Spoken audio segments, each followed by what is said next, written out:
Greetings from the past before the time travels, and welcome back to another episode of The Letter. My name is Ty, and we're in the new chapter with Marianne, and I'm going to read her journal. Left in a dumpster as a baby, she was found by a peddler and spent most of her childhood roaming the countryside in a beat-up van. Her father taught her how to read, write, and pray. Though an unconventional life, it was all she knew. Child welfare and protection eventually caught on and required that she have a proper education. She was provided a scholarship at St. Sampson School for Young Ladies and was bullied for being a charity child. Marianne only had one friend and was mostly focused on her studies, intent on graduating and returning to her father, ashamed that he was diagnosed with Alzheimer's soon after. Oh. Her work as an architect in Ireland lasted until the Irish economic crisis. She moved to England and after some time, Luxburn in search of better career opportunities. Okay. And here we are. The numbers are so little on the top of my screen, and they glare at me with such intensity that I can just hear their accusations. I'm late for a night out with the girls. Yes, but I have a perfectly good excuse. Jeez! Considering I didn't follow typical office hours, they really can't expect me to be able to just go as I please at 5:30 on the dot. The client is, first and foremost, my priority. I have to sit tight when my personal assistant Chris tells me we have a big one coming up and that I shouldn't miss this one. He knows a lot more on the who's and the what's and what's when it comes to these socialities. Tongue breaker, yo, and a trusted judgment call. I really don't have time for rich people, the drama and the politics. These sort who were born with silver spoons in their mouths and who were used to wagging their silver tongues about. I let them handle the negotiations with them for the most part. Why else would I have hired him? But he told me I'd receive a message about it an hour ago. Now, if only he has the full shilling when it comes to the time. Okay. Come on! I have a social life too, you know? To an extent. Sort of. Pressing my head against the table, I try to stave off an oncoming headache when the notification for a new email pops up. All I'm expecting is a, "Hey, this looks good, a good project I found. Go send them a design." Or something like that, really. That's how it often goes. Even with these rich jammy clients, who's heard of me from their equally rich jammy friends, I can't expect them to hire me right off the bat. Which is as well and good and reasonable. We figured out what they want, sent them a portfolio, my drafts for the projects, my rates, and hope for the best. This is a big client, Marianne. I'll babysit Berufiel for you. Just please take this one project. I promise this person is a huge Luxburn. Please email okay. This is a big client. Just please blah blah blah. Mr. Parker. This is a formal request to secure the service of Marianne McCullough, hereinafter called the designer. As authorized by Hannah Wright, hereinafter called by the client, okay? The client hopes to have the designer there on 21st October, Friday, with the time pattern.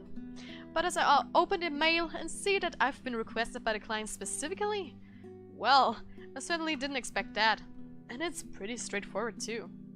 Anyone else would probably be excited. They would be working with the Hannah Wright. She's just one of those rich socialities that everybody loves to talk about, no matter how hard I try to tune such nonsense out.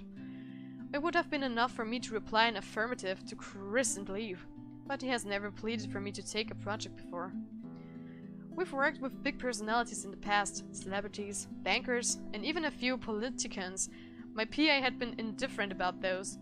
So the question bounces above my skull before I spy on of the email attachments. A newspaper clipping from the Luxburn Daily's business news section boasting the headline, "Wright Enterprise donates 2.5 million to refugee." Wow! It certainly causes quite a stir back. Apparently they had invited businessmen and socialities everywhere in the guise of it being some big business announcement. 2.5 mil and an expensive looking party to boot. These people sure know how to throw their money around. Yeah. Not that I should be so callous. They are going to do a lot of good and help community of people with all those pounds. I, of all people, shouldn't criticize such acts whether they were for show or not. At the very least, I know they will be able to pay my rates. With the headline out of the way, however, I found myself staring at the picture that came along with the clipping. Because, whoa! Here I am, expecting a sour old woman in a blazer and skirt.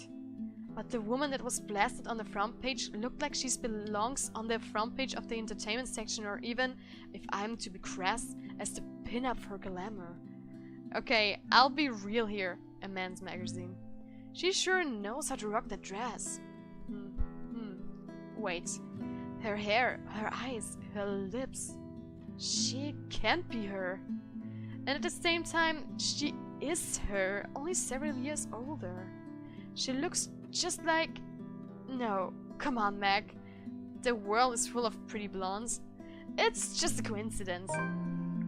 Okay. Was she her only friend back in school? Which we read about before? An email from the Wrights came requesting Marianne McCullough expertise for their home. What seemed like an innocent commission made a different impact on the famous designer after seeing a picture of the right Mrs. With a shake of my head, I snap out of it and reached out for my phone when it buzzes, nearly falling off my chair in the process. Who else would be on the other line but the very people waiting for me? Oh, piss. I'm so sorry, Cam. I'm on my way. That's what I say. Yet, I still don't move from my chair, face flushed and my heart racing. I could only stare until I can will myself to reply that yes, I'm accepting the assignment. And it takes even more time for me to just close the image, shut down the computer and leave. Even then, it has already burned its image into my head, no matter how much I wish it would just disappear. It makes me eager for the alcohol and the company. It makes me eager for anything that can help me forget. It's a good thing that the nearest pub is just a hop, skip and a jump from here. The Galway Shawl, as it is called by those who frequented the place, is the only decent Irish pub in this country. You can pretty much tell that someone is new if they call it by its official name, the Crawl Bar. My home away from home ever since I've moved to Luxburn. Well, that is when I'm not coped in my condo and working all day. It has good alcohol, good company, and thank God and Saint Cecilia, good music. Crowd favorites like the Boffy Noise, the High Wesleyan Man, and Second Fusion Orchestra are often playing. Not to mention the singing. I love singing. Anyone could just break out into a drinking song, and the others in the pub were just wonderful that they'd start singing along. And doing so while intoxicated is the best of ways to go about it. Hey, it's a win-win as long as I don't puke in the middle of the chorus, and as long as I can get home in one piece at the end of the day. And tonight is karaoke night. What better time than to try and sing all my words away? That's what my intoxicated brain tells me. The ghost of guilt and sorrow remembers who I am, and in the prison of my heart, I was my only slave.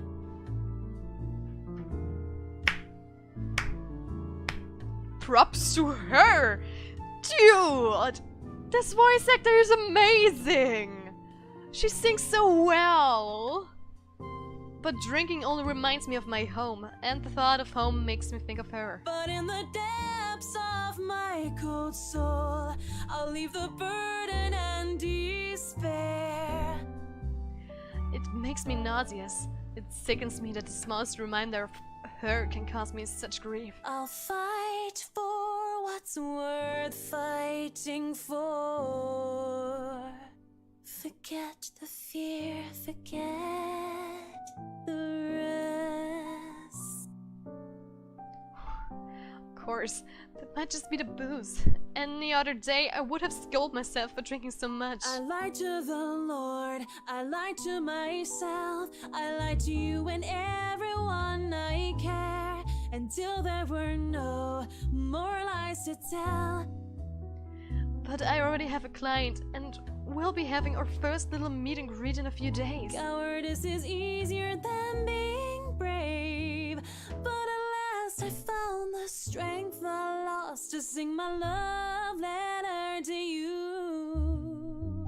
'Cause people can lie, but my lone heart beats true. This is amazing! Sorry.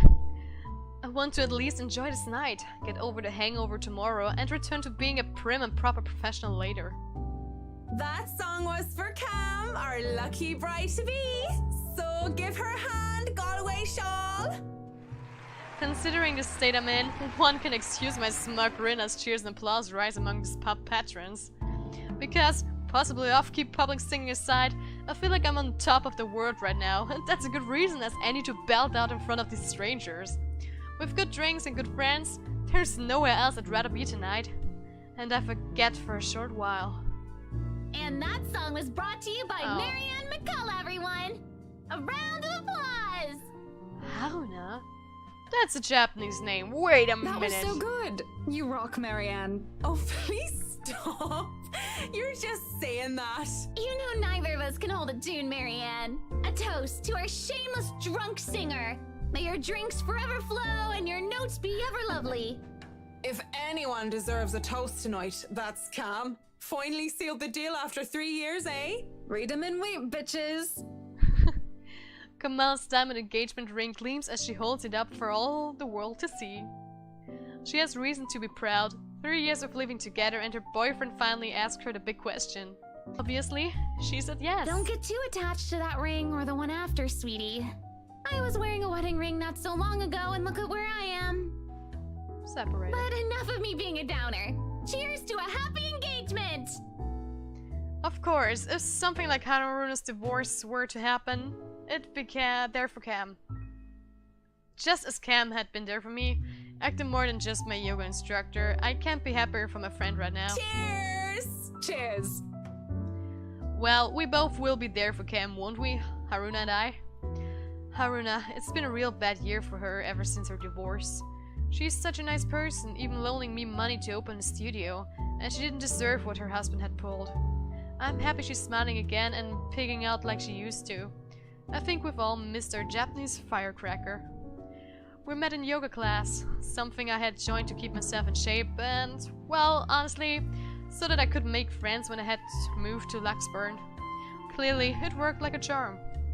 And it definitely didn't have anything to do with the fact that I brought along my lucky D20 die with me on the first day. No, sir! Oh my god!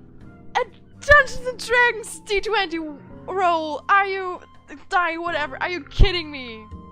That's I think I found my favorite character.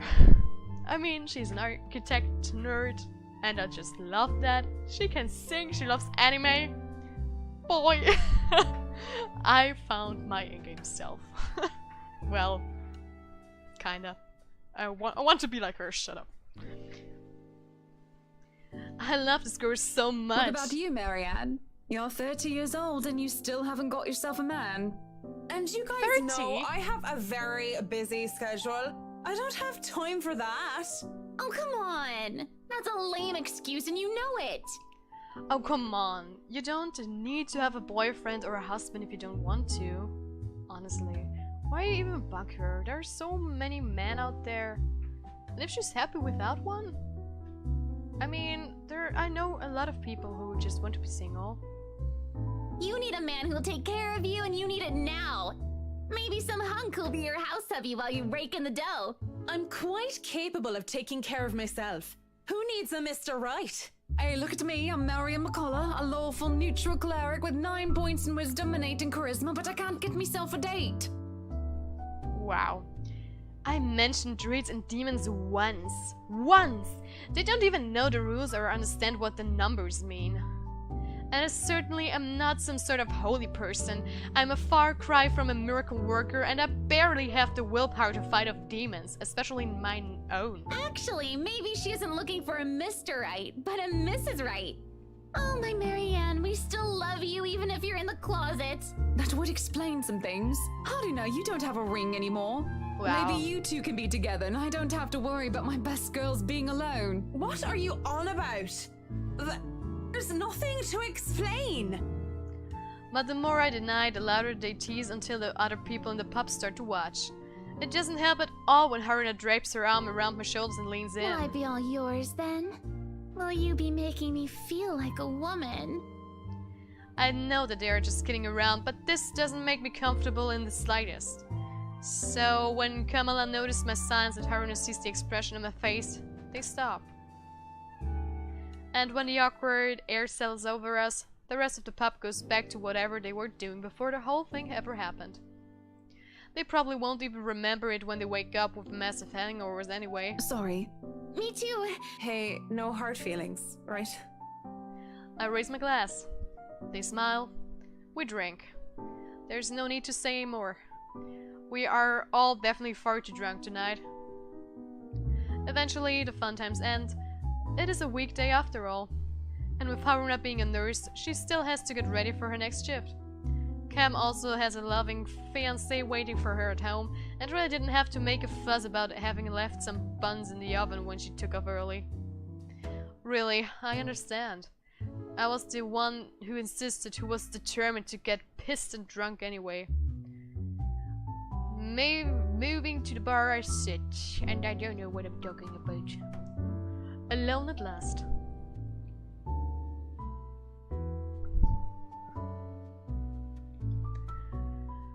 Why of all people?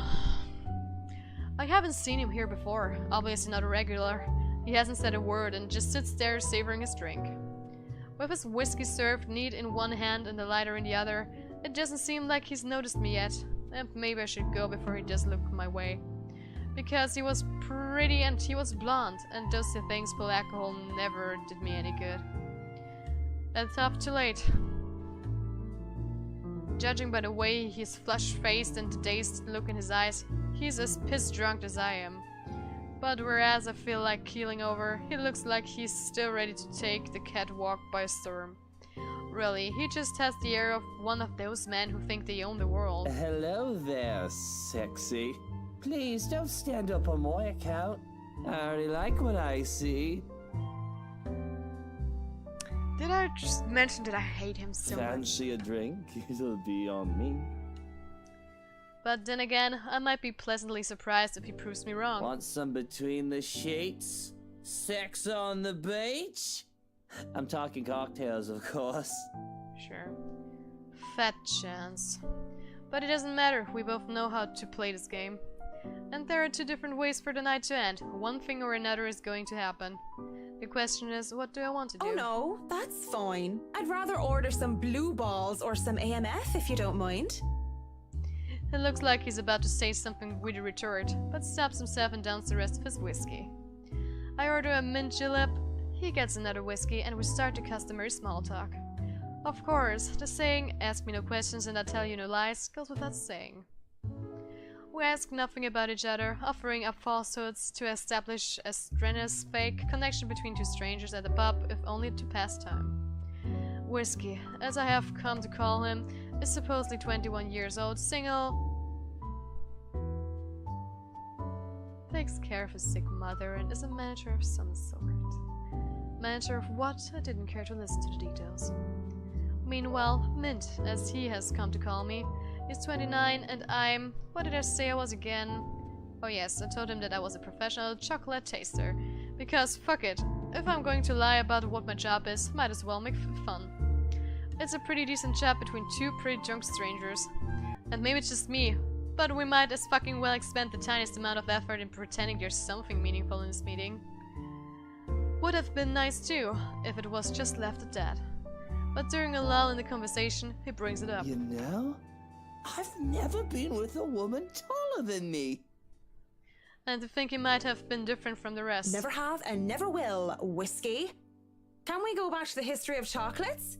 Did you know that chocolate candy was introduced in 19th century England as a healthier alternative to alcohol? Oh wow.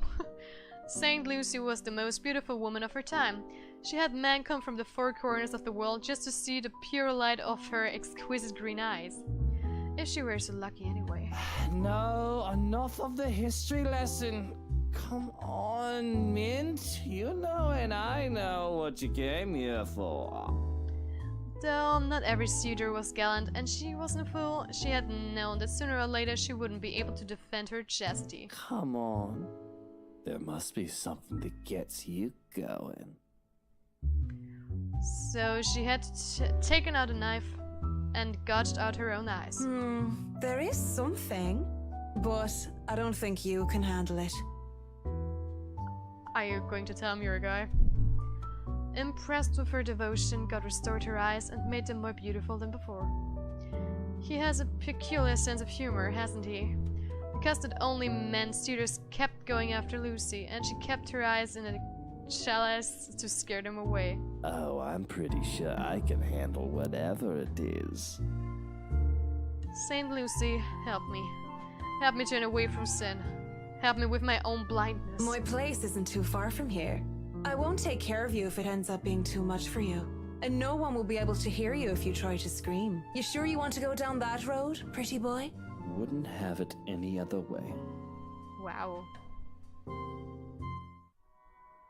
No way. Oh, is she showing him her nerd stuff or what? Marianne went to the Crowbar, also called the Galloway Shawl by its patrons, for a night out with her close friends Cam and Haruna. When they left, Marianne was seen with a stranger whom she only referred to as Whiskey. In turn, she was called Mint. Isn't the meeting at the next day with the Wrights? Probably. Oh my god. This is going to be so embarrassing for her, I swear. But guys, this is it for this episode. Thank you so much for watching. Leave a like, subscribe to my channel. If you're already subscribed, click on the notification bell down below so you get notified when I upload my videos. Share this on all your social media, and guys, I will see you in the future or back in the later. High five!